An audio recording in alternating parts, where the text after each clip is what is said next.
going out to get the mail. Hopefully, a tool that I needed to do this next thing has come in. And it looks like it has. And there it is, 24 millimeter socket. Well, I'm sitting here in my F150, and I've got a problem that's kind of common with these. Mine held off to about 132,000 miles before I saw the problem. And the problem is this. On the wheel, there are lots of control buttons. These, control stuff on the center dash, and this has to do with cruise control. This is everything it has to do with changing stations, changing venues on the radio, whether you want to go to AM, FM, or Sirius or whatever. There's a mute button, and there's some phone buttons. And what has been happening with mine, even though it varies by person, is this side hasn't been working well. But it does some bizarre things. This button is supposed to change from like Sirius radio to FM to AM to Bluetooth. And sometimes when I do it, nothing happens. Sometimes it will just change the channel on the FM band. The volume controls sometimes won't work. Sometimes they'll change. Instead of changing the volume up and down, it'll go from AM to FM. It'll do what this button is supposed to do. Sometimes the mute button won't work. The other day, a strange thing happened. I went to push one of these buttons, and the phone, which is connected to the Sync 2 I have here, called my wife, and we didn't hear any conversation or anything. We didn't hear any phone ring. It called my wife and seemed to talk to her for about 40 seconds, and then it hung up and called her again and repeated that over and over and over again until I turned the truck off, and then started again when I turned the truck up. So what I had to do is go in here and just do a reset of the whole system on here, which didn't really do any harm, but it did stop that. And get this, my wife doesn't have a phone.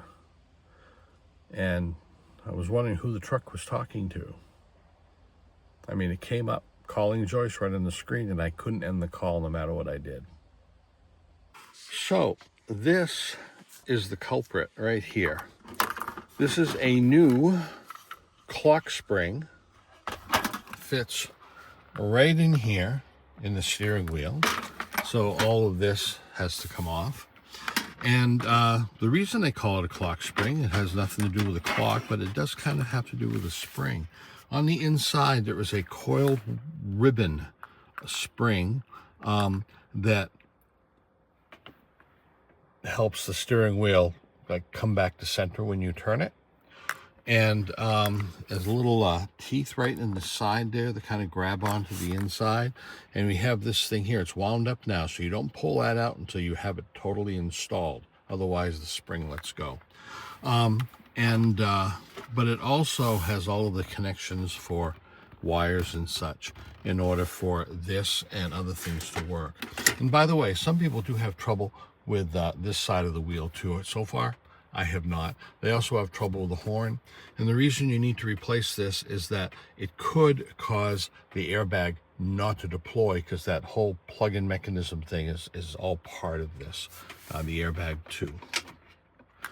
This unit is worth putting in because it doesn't look that hard to do, I hope.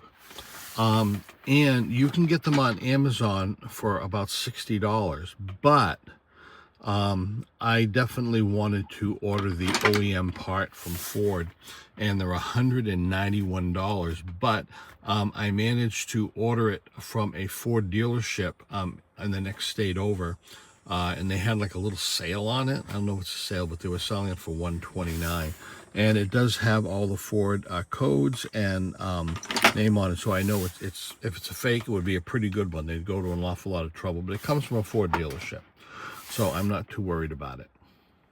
When I called Ford to have this replaced, because I always check, sometimes if it's going to cost you $50 to have something replaced, you might as well have it done. But I knew this was going to cost $191 right off the bat, because that's what they would have charged me.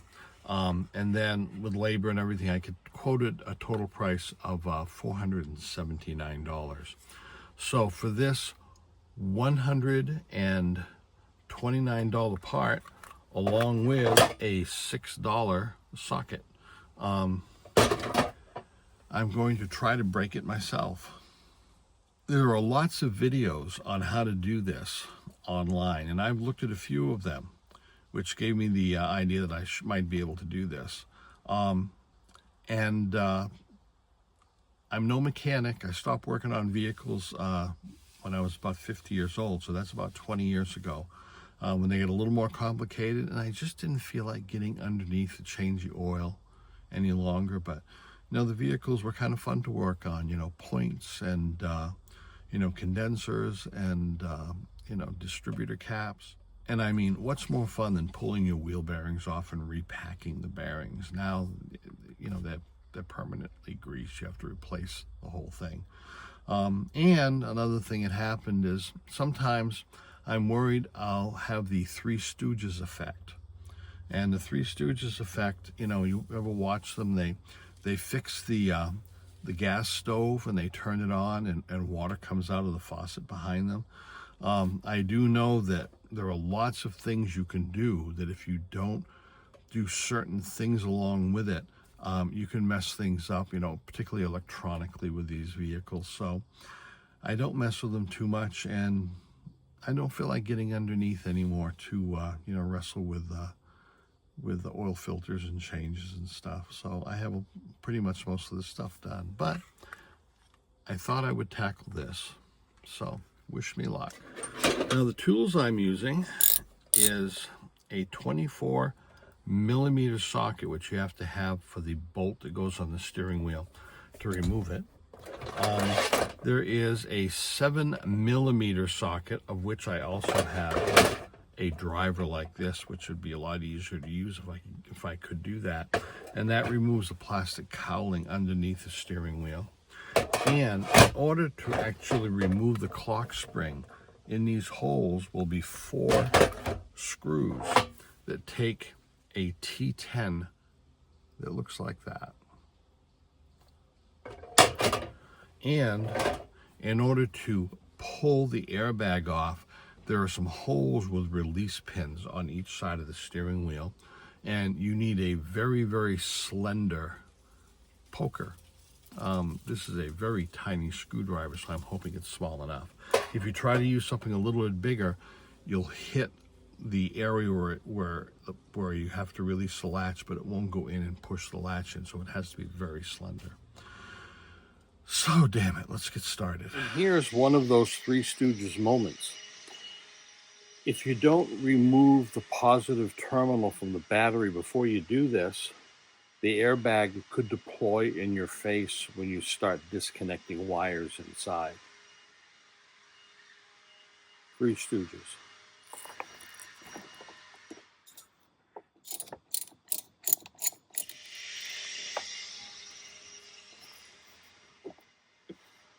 Okay, we are tucked away out of the way, so that is not going to be connected. There's a small hole on either side of the steering wheel that you have to push a rod into in order to release the airbag.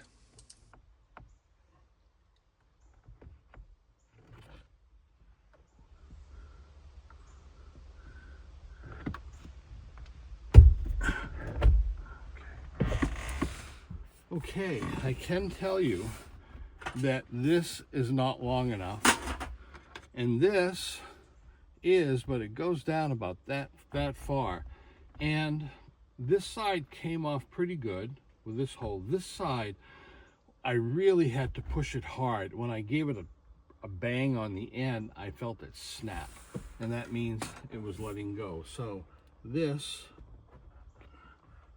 should come off like that. And this is what the back of this looks like. Some wires connected in different places.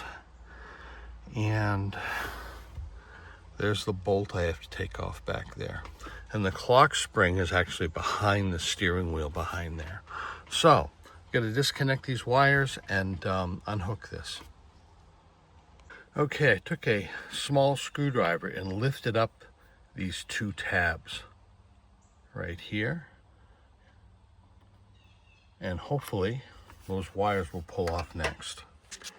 So for you guys trying to take a chance and not break anything, these two orange tabs pull up with a small screwdriver, and then if you just pry into here, this lifts off. And they're color-coded when you put them back on the new unit, so it's not a problem.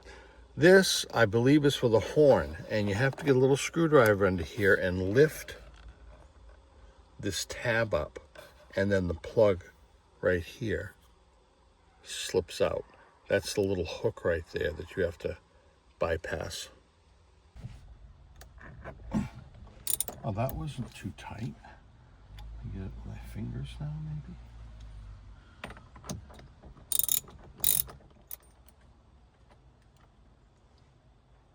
A 24mm bolt, and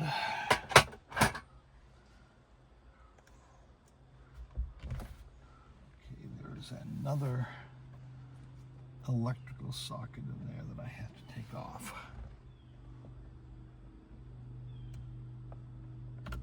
There we go. I'm thinking the steering wheel, when I pull it off, it'll self-align itself. Okay. This socket right here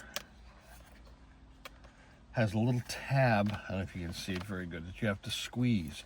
So what I did was I just took some needle nose pliers and squeezed it, and it pulled right out, and it goes right in there. Okay, the next one we have to do is we have to remove 3 screws under here so that this can split apart so we can pull this out, because you can see this is the clock spring that has to be replaced. I must share with you my frustration. The 3 screws underneath weren't 7mm, they weren't 5, they weren't 6. As a matter of fact, 5 was too small, 6mm was too big. So I went in and I got a 7 30-second socket, and it fit perfectly. So I don't know where other people are getting these metric numbers of 7mm on, but they're much smaller than that, much smaller. And my truck is a 2015. It was made in Dearborn, Michigan.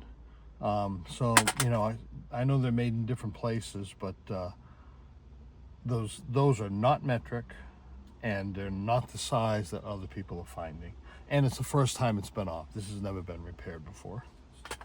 There's some small clips here, and that should just come apart, right? Right, it should just come apart.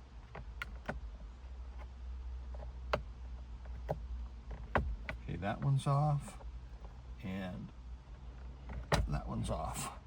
And these just need to be spread apart so that we can now get to these 4 screws. Let's take these off without dropping them.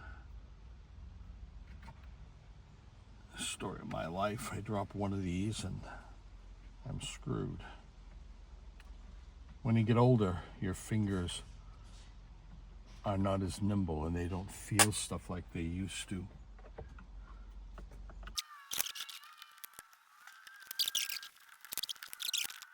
Pull this out. Okay, on the side. Squeeze this and pull it out. Very good. Plug this back in until it snaps. 2 down without dropping it.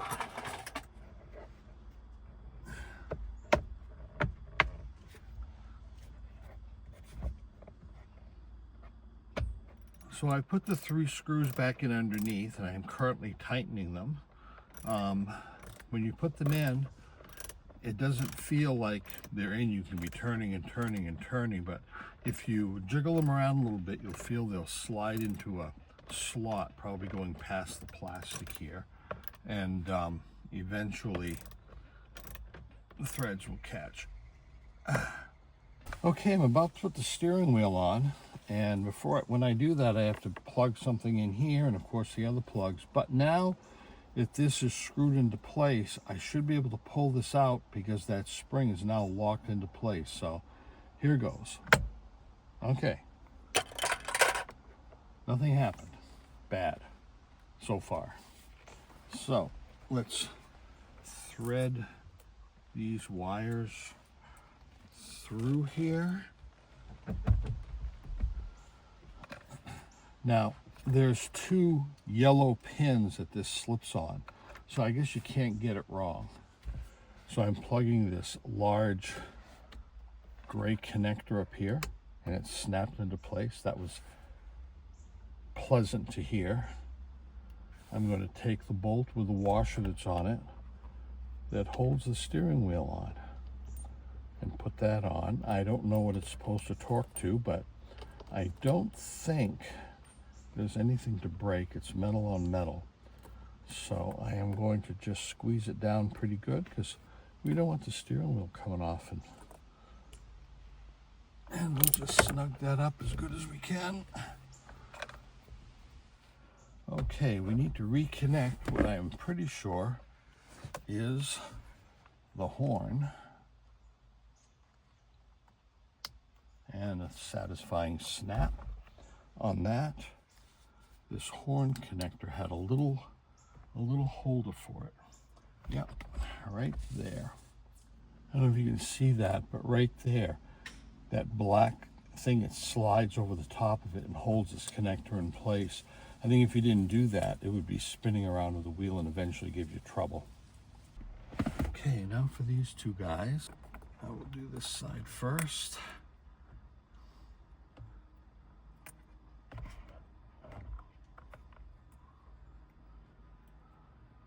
Push that in, locking tab on the top.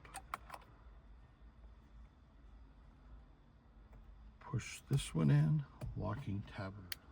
The horn connector was right there, that little red one, and it slid into a slot that holds it erect. And then here is the yellow tab, and here is the blue one.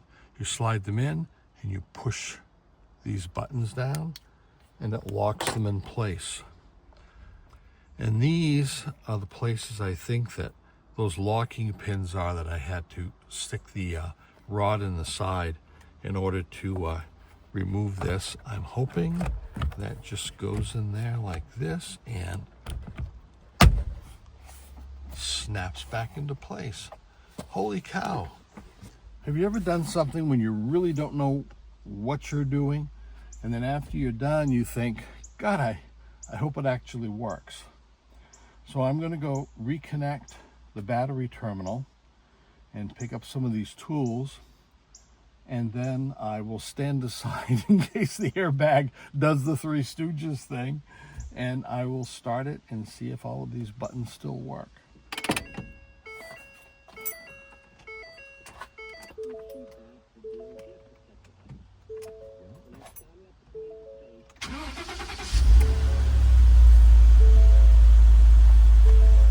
I guess I can get into the airbag now. Everything seems good on the screen.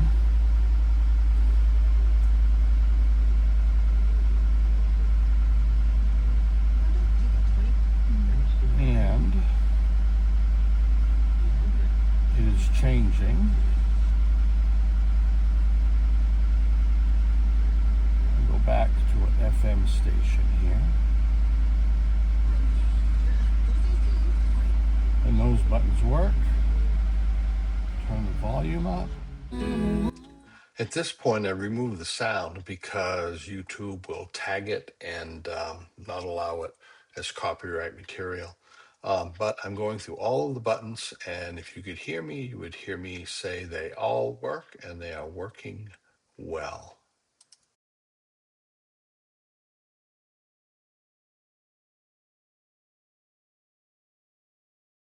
Well, all I have to say is if I did it, you probably can do it. You know, I'm a little bit mechanically inclined, but you know, I haven't worked on cars in a long time. I do a lot of other stuff though. Problems I had, putting those rods in the side to be able to take the airbag off. You have to have something thin. You have to have something fairly long, like I think it's like 8 inches, and you have to feel around until it pops into a hole, and then you have to push hard, pull one side off, put it in the other one, repeat the process, and pull the other side off. But you have to really push hard to get it to the latch to release itself. A lot of people said that was the trickiest part too. And the other thing, those 3 bolts underneath, those, what was it, 7/32, they're not metric, because I, you know, went from, you know, 5, 6, 7, and they were either too small or too big. Yours might be, so be ready for that. And put your seat way back, get up under there with a flashlight, and you can see. Mine were super tiny. I never expected that. I was trying larger sockets. So thanks for watching. You know, I did this for people who are very apprehensive about doing stuff like this. And, you know, if I can do it, you can do it, as far as I'm concerned. So, should your Ford pickup or any other vehicle, particularly maybe certain model Fords, should have this problem, it's called a clock spring, and it is replaceable, and you can save some money. So, thanks for watching.